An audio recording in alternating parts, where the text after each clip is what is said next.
Hello everybody, Trano here, and welcome back to the Alpha Strike dev server. And today we're going to be taking a look at the VTT DCA self-propelled anti-aircraft vehicle. And that's going to come to the French Texturiat Rank 2 Battle Rating 3.0 between the CCKW 353AA and the AMX 13 DCA 40. So of course there was a 3.0 gap between the 353 and the DCA 40, and the VTT helpfully fills that gap in. And basically this is a French armoured personnel carrier fitted with the quad 50 caliber mount as found on many American SPAA vehicles. So you get your regular 50 cal belts, you got your common belt with APIT, incendiary and AP bullets, you got your majority armour piercing incendiary, you got your majority armour piercing belt, and then your armour piercing incendiary tracer belt. So AP is best for against ground targets, APIT or API for against aerial targets.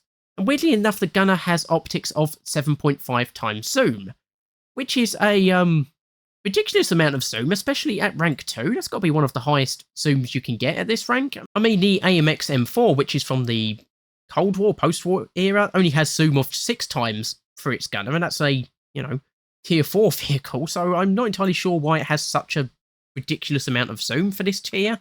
And of course, it's based on an armoured personnel carrier, so it's got some armour, but it's not the greatest armour in the world.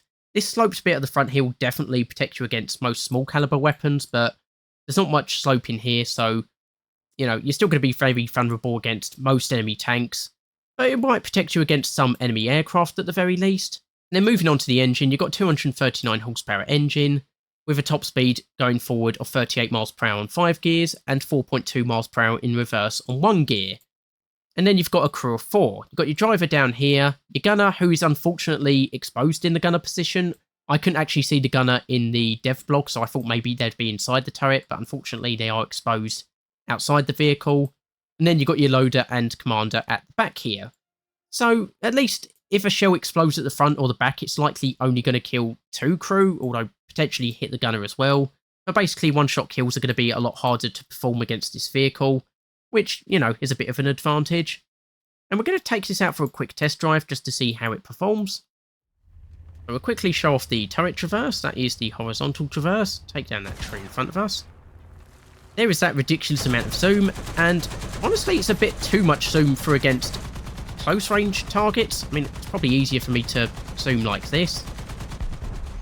For longer range targets, obviously, yeah, it's going to be a massive help, but this is a short range weapon, so it's a bit of a weird combination, to be honest. We're nearly out of ammo. Haven't taken him down, but we've done quite a bit of damage to him. I don't think they'll last much longer. Yeah, so unfortunately they're going to get away, but their engines are smoking, and it doesn't look like they're going to stay in the air much longer. We'll quickly test out the speed. And you can see it's got a fairly long reload rate, unfortunately. Take out this AA vehicle here. Should be able to take out the Panzer II at least. I'm hoping anyway. We'll get a bit closer. I'm doing some damage, but yeah. See, it takes quite a few bullets, so now we're also at a bit of a bad angle. There we go. See what the top speed is on muddy terrain, how quick it takes us to get to that top speed. So, yeah, this looks like it's going to be a decent vehicle, to be honest. I mean, like I say, it would be nice if the zoom was a bit more variable. Maybe having something like 3 times to 7 times zoom would be good. Because, yeah, like you saw there, I think 7 times zoom is maybe just a little bit too much, to be honest. You can see we're doing pretty good on the muddy terrain. We've got up to 27 miles per hour.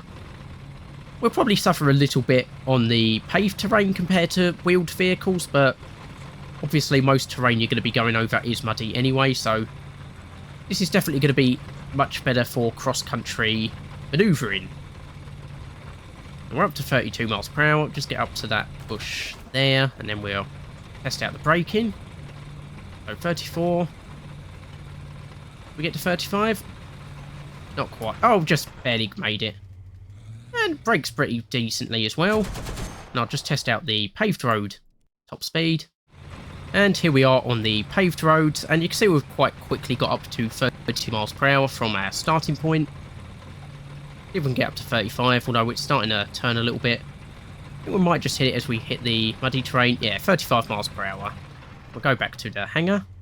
And so that is the VTT DCA, and yeah, this seems like a pretty decent vehicle. I mean, the vehicle before that only has a 40mm Bofors gun, which is pretty decent if you manage to get a hit in, but I think most players do prefer the faster firing, you know, not doing as much damage 50 cal weapons. And then, of course, the vehicle after that is another 40mm armed vehicle.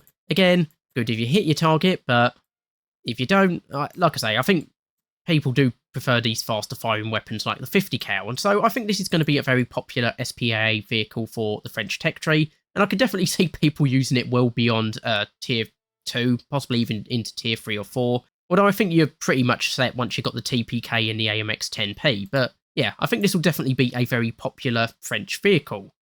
Anyway, just a quick video for today, hopefully you've enjoyed it. I've been Tyranno, and I'll see you next time.